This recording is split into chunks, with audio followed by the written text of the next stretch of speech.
संबंध।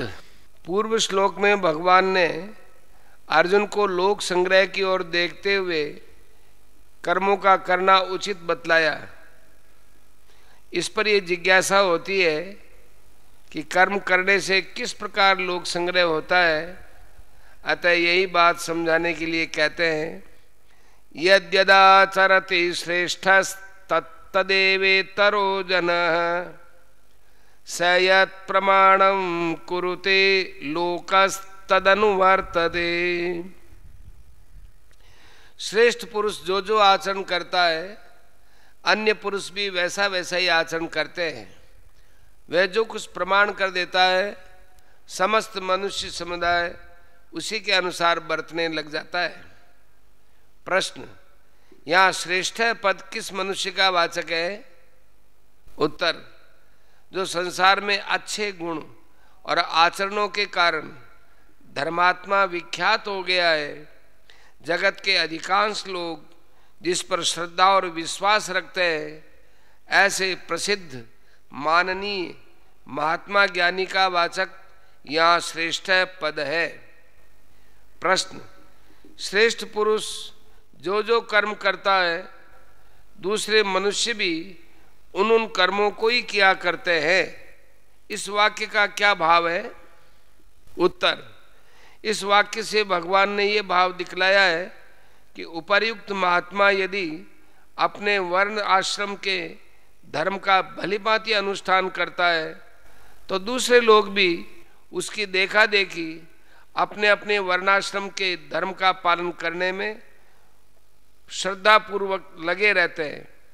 इससे सृष्टि की व्यवस्था सुचारू रूप से चलती रहती है, किसी प्रकार की बाधा नहीं आती। किंतु यदि कोई धर्मात्मा ज्ञानी महात्मा पुरुष अपने वर्णाश्रम के धर्मों का त्याग कर देता है, तो लोगों पर भी यही प्रभाव पड़ता है कि वास्तव में कर्मों में कुछ नहीं रखा है।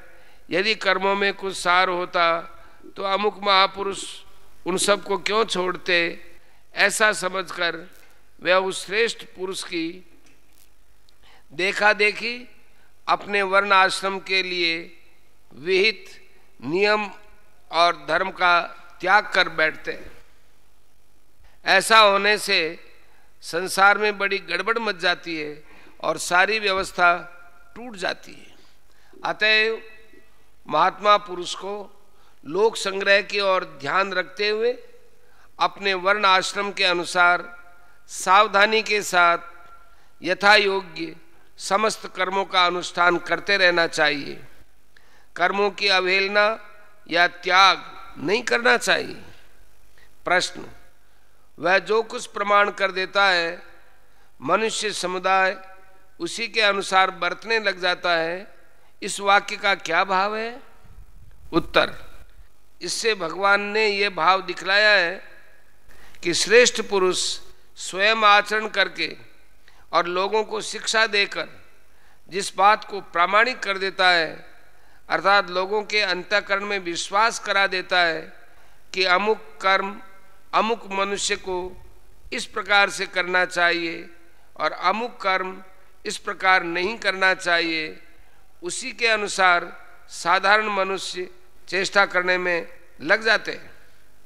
इसलिए माननीय श्रेष्ठ ज्ञानी महापुरुष को सृष्टि की व्यवस्था ठीक रखने के उद्देश्य से बड़ी सावधानी के साथ स्वयं कर्म करते हुए लोगों को शिक्षा देकर उनको अपने अपने कर्तव्य में नियुक्त करना चाहिए और इस बात का पूरा ध्यान रखना चाहिए कि उसके उपदेश या आचरणों से संसार की व्यवस्था सुरक्षित रखने वाले किसी भी वर्ण आश्रम के धर्म को या मानव धर्म की परंपरा को किंचित मात्र भी धक्का न पहुँचे, अर्थात उन कर्मों में लोगों की श्रद्धा और रुचि कम न हो जाए। प्रश्न, जब श्रेष्ठ महापुरुष के आचरणों का सब लोग अनुकरण करते हैं, तब ये कहने की आवश्यकता क्यों हुई कि वह जो कुछ प्रमाण कर देता है, लोग उसी के अनुसार बरतते हैं?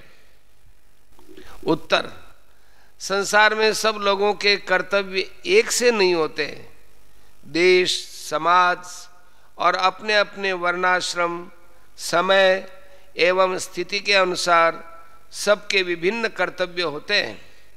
श्रेष्ठ महापुरुष के लिए यह संभव नहीं है कि वे सबके योग्य कर्मों को अलग अलग स्वयं आचरण करके बतावे। इसलिए श्रेष्ठ महापुरुष जिन जिन वैदिक और लौकिक क्रियाओं को वचनों से प्रमाणित कर देता है, उसी के अनुसार लोग बरतने लगते हैं। इसी से वैसा कहा गया है। संबंध। इस प्रकार श्रेष्ठ पुरुषों के आचरणों को लोक संग्रह में हेतु बतलाकर अब भगवान 3 श्लोकों में अपना उदाहरण देकर वर्णाश्रम के अनुसार विहित कर्मों को करने की आवश्यकता का प्रतिपादन करते हैं।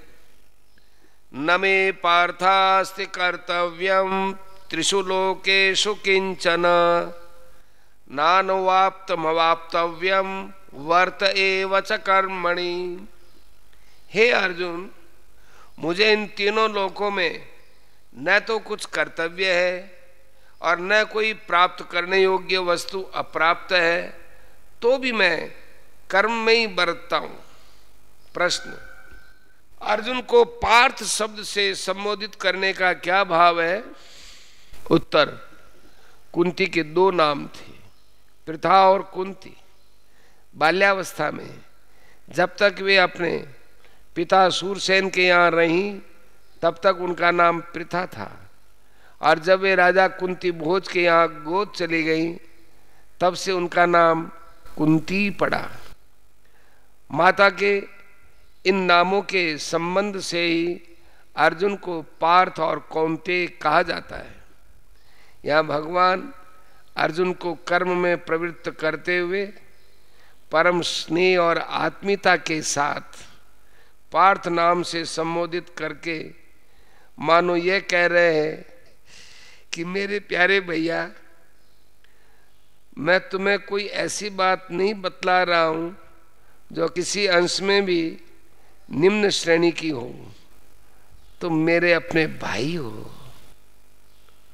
मैं तुमसे वही कहता हूं जो मैं स्वयं करता हूं और जो तुम्हारे लिए परम श्रेयस्कर है। प्रश्न। तीनों लोकों में मेरा कुछ भी कर्तव्य नहीं है, इस कथन का क्या भाव है? उत्तर। इससे ये भाव दिखलाया गया है कि मनुष्य मात्र का संबंध तो केवल इसी लोक से है। अतः धर्म, अर्थ, काम और मोक्ष, इन 4 पुरुषार्थों की सिद्धि के लिए उसके कर्तव्य का विधान इस लोक में होता है। परंतु मैं साधारण मनुष्य नहीं हूँ, स्वयं ही इसके कर्तव्य का विधान करने वाला साक्षात परमेश्वर हूँ।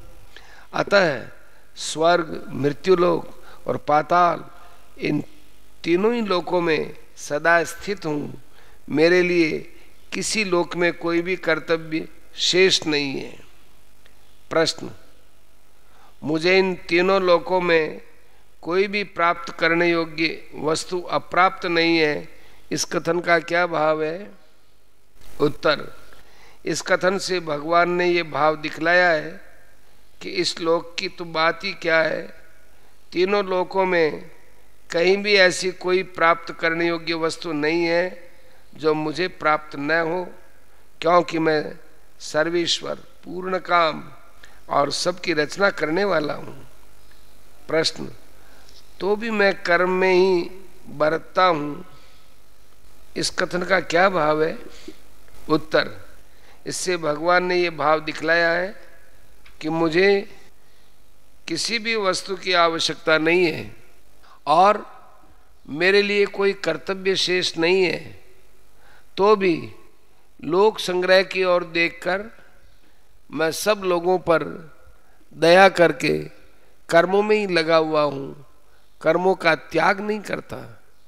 इसलिए किसी मनुष्य को ऐसा समझकर कर्मों का त्याग नहीं कर देना चाहिए कि यदि मेरी भोगों में आसक्ति नहीं है और मुझे कर्मों के फल रूप में किसी वस्तु की आवश्यकता ही नहीं है, तो मैं कर्म किस लिए करूं?